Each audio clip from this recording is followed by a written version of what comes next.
Bonjour à toutes et à tous et bienvenue dans Cinefiles pour cette nouvelle critique de Dragon 2. Je vous l'avais dit, je ferai une critique sur ce film, et bien me voilà. Donc c'est un film sorti en 2014 de Dean DeBlois. Un film qui a coûté 145 millions de dollars, il en a pour l'instant rapporté 300 dans le monde. Il traîne un peu des pieds, je trouve, par rapport au premier, mais il a d'excellentes critiques. Il dure 1h40 et qu'est-ce qui se passe pendant ces 1h40 ? Eh bien c'est Harold dans son petit village plein de dragons. Les dragons se sont pleinement intégrés dans la société viking de Burke, mais un nouveau mal va apparaître au fur et à mesure que Harold explore les environs à dos de dragon sur le dos de Croque-Mou. Alors j'avais regardé le teaser, la première bande-annonce et c'était tout. Alors j'ai été bien sûr un petit peu spoilé, mais au final j'étais assez content du film quand je suis sorti de la salle.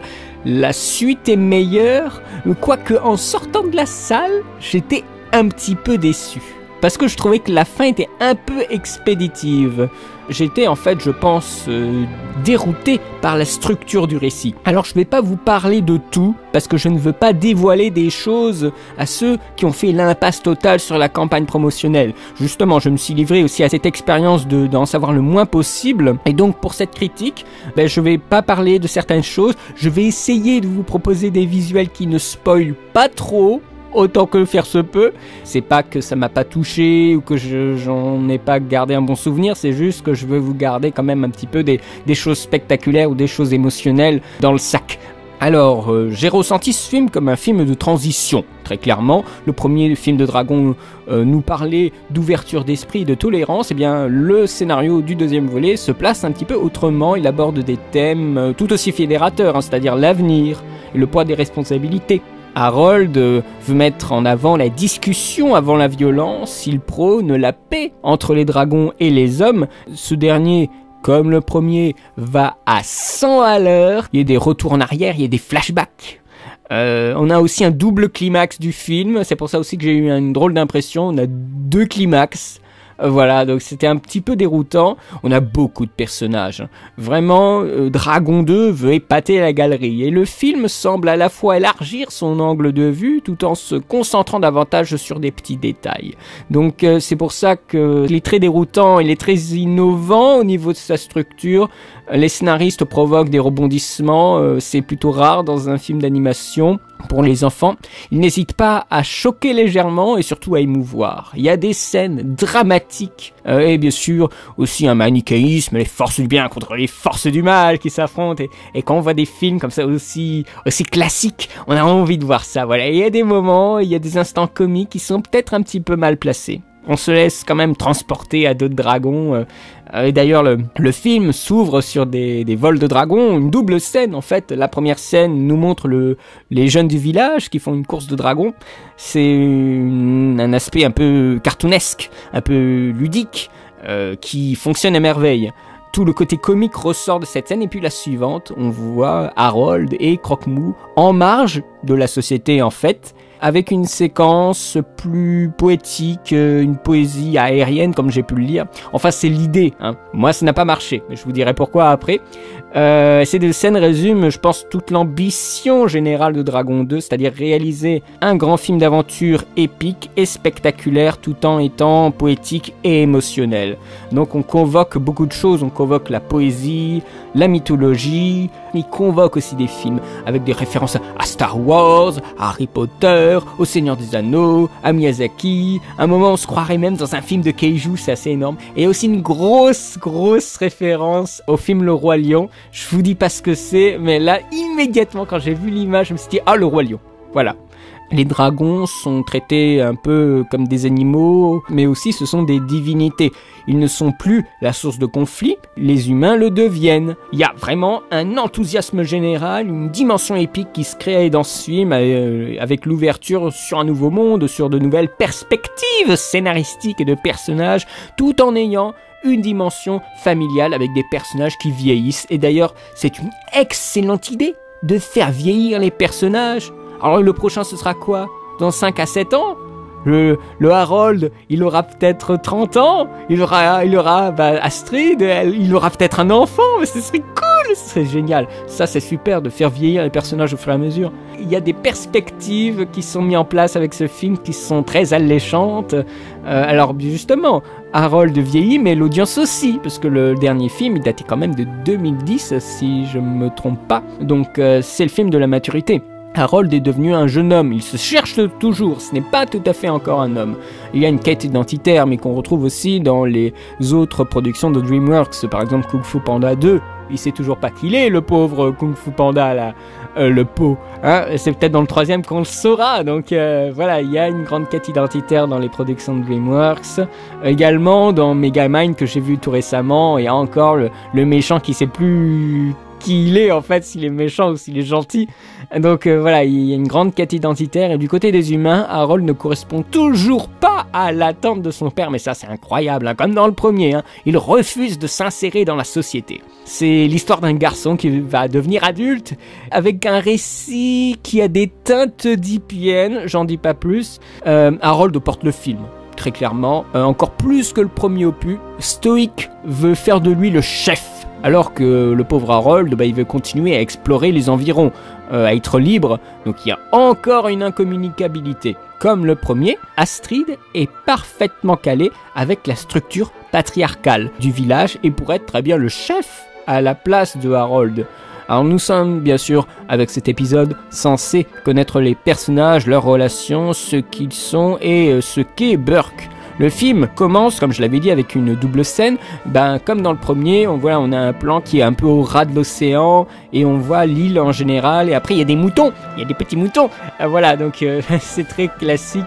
Il y a des morceaux de bravoure qui ne sont pas forcément ceux qui m'ont fait le plus d'effet. Mais il y a un moment avec le père.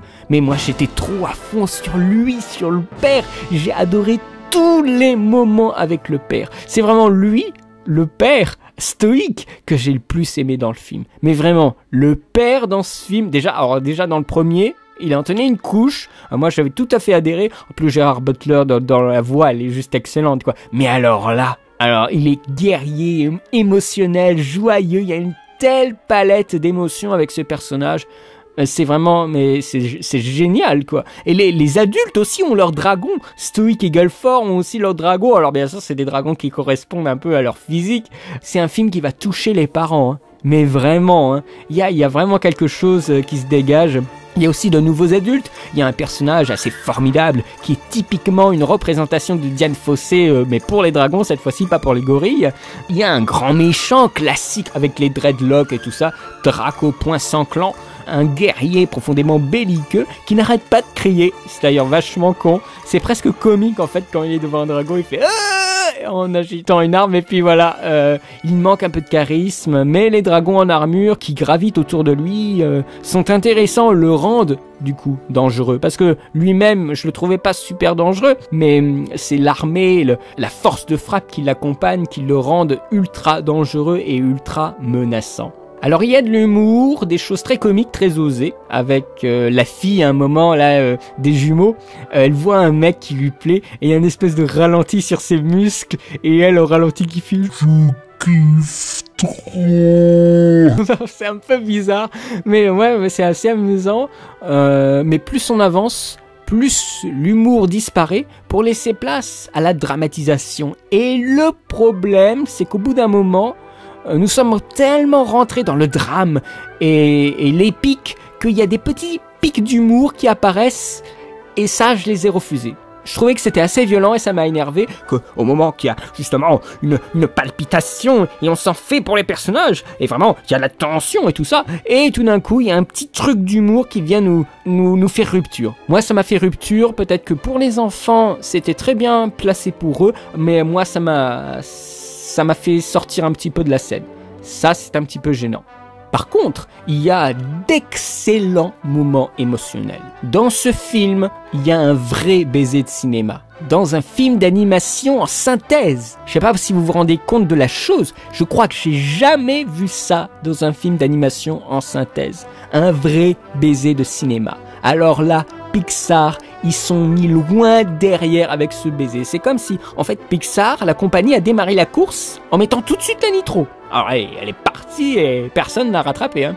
Mais DreamWorks, ils ont commencé à les rattraper. Et je crois qu'en ce moment, DreamWorks, c'est eux qui mettent la nitro. Et là, de mémoire, hein, vous pourrez me contredire, hein, mais de mémoire, je crois que jamais Pixar n'a vraiment parlé d'amour adulte. Il l'a évoqué, par exemple dans Up, avec une superbe séquence d'ailleurs de à peu près 5 minutes qui représente le couple qui vieillit. Et ça, c'est vraiment... Après, c'est un petit peu niais, c'est un peu comme si c'était 2 petits-enfants, mais un vrai baiser d'adulte au cinéma, ça, je ne l'ai, je crois, jamais vu dans les productions récentes.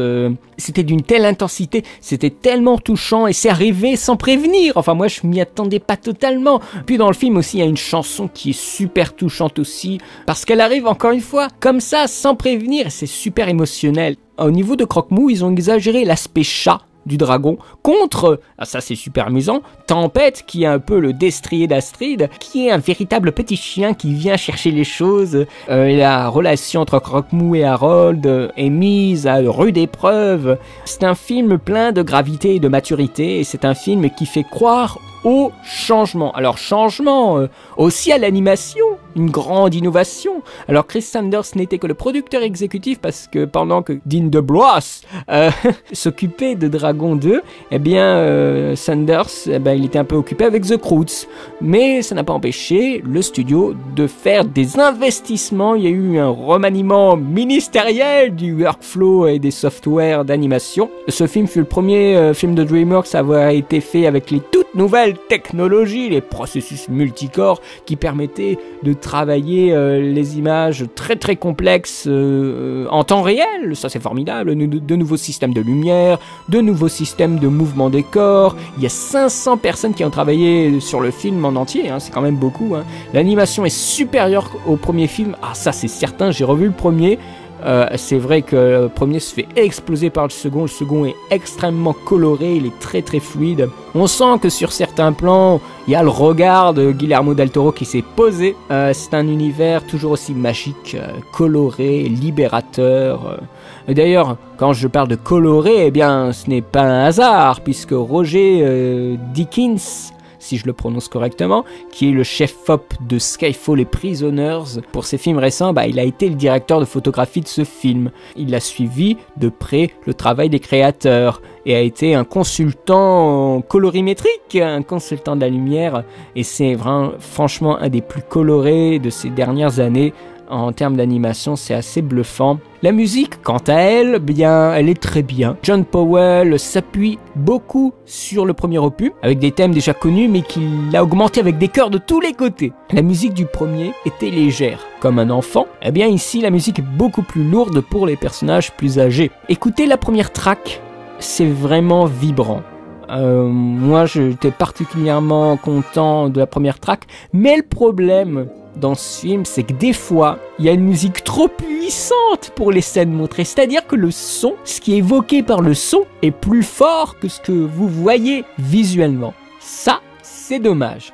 Alors je vais revenir sur la première séquence de vol avec Harold et Croque-Mou. Ils avaient montré dans le teaser une scène avec une musique de film. Et bien là, ils ne mettent pas une musique de film, ils mettent une musique et une chanson de John Z, mais c'est nul. La musique du teaser, elle était 10 000 fois mieux. Et j'étais vraiment dans la séquence. Mais là, ça plombe tellement l'ambiance. Et ils auraient dû mettre la musique du premier, je crois que c'est Test Drive, mais qui est une superbe musique. Ils auraient dû la mettre et bien sûr la changer pour que ça fasse un peu deuxième opus. Mais franchement, j'étais un petit peu déçu. Mais dans l'ensemble, quand j'ai vu ce film, eh bien, j'ai vraiment envie que cette franchise, elle continue. Je dirais que le deuxième est mieux que le premier, mais se place très différemment. Il est tout aussi classique, même si comme ça j'étais un peu déçu parce que décontenancé à la fin de la séance, je l'avoue, mais il y a quand même des choses qui sont notables, vraiment. Le schéma est très classique et si nous nous y attendons et que nous acceptons ce contrat du scénario classique et des personnages classiques, eh bien je crois qu'on peut passer un très bon moment en compagnie d'Harold, de Croque-Mou, d'un superbe visuel et d'un ton quand même un peu plus mature. C'est un film quand même intelligent qui passe quand même le cadre du simple divertissement. Il faut savoir où chercher pour trouver des niveaux de lecture. Quant à moi, j'étais assez satisfait. Moi, j'aurais voulu encore 20 petites minutes. Hein. Ah, mais j'aurais bien voulu 20 petites minutes supplémentaires. Je lui mettrais un 14,5 sur 20. C'est beaucoup moins que le premier, j'en suis conscient. Mais c'est pas pour ça qu'il est mauvais. Hein. Faites le tri dans ce que je dis, hein, bien entendu. Ça reste un film travaillé, un scénario qui est extrêmement fluide. Le deuxième propose des choses qui vont plus loin et propose que du bon pour le troisième volet. C'est vraiment un film de passage. Hein. Dean DeBlois organise une belle aventure avec plein de petites idées sous sa botte. Donc on espère que ce cocktail celtique va rapporter un peu plus que ce qu'il rapporte en ce moment. Et voilà, j'ai terminé ma critique. J'espère qu'elle vous aura plu. N'hésitez pas à donner votre avis parce que j'ai eu quelques petits retours. Il y a des gens qui ont été un petit peu déçus. Qu'ils entendaient vraiment l'ultra chef-d'œuvre et tout ça, mais ils étaient un petit peu déçus. Donc n'hésitez pas à me dire ce que vous en avez pensé du deuxième. Ça m'intéresserait d'avoir votre avis. Et quant à moi, eh bien, je vais vous donner rendez-vous bientôt pour l'analyse de séquences de dragons du premier volet. Et puis après, nous allons enchaîner, si je peux bien sûr, avec Dingo et Max et Pocahontas. Il s'en suivra bien sûr les autres Disney, jusqu'à ce que bien sûr il y a tout d'un coup un truc qui arrive sans prévenir. On est à l'abri de rien. Donc voilà, j'espère que ça va vous plaire, que le contenu de ma chaîne vous plaît. Et bien quant à moi, je retourne au fourneau. Je vous souhaite une très bonne journée, une très bonne semaine et je vous dis à très bientôt pour de nouvelles critiques et pour de nouvelles analyses. Allez, salut!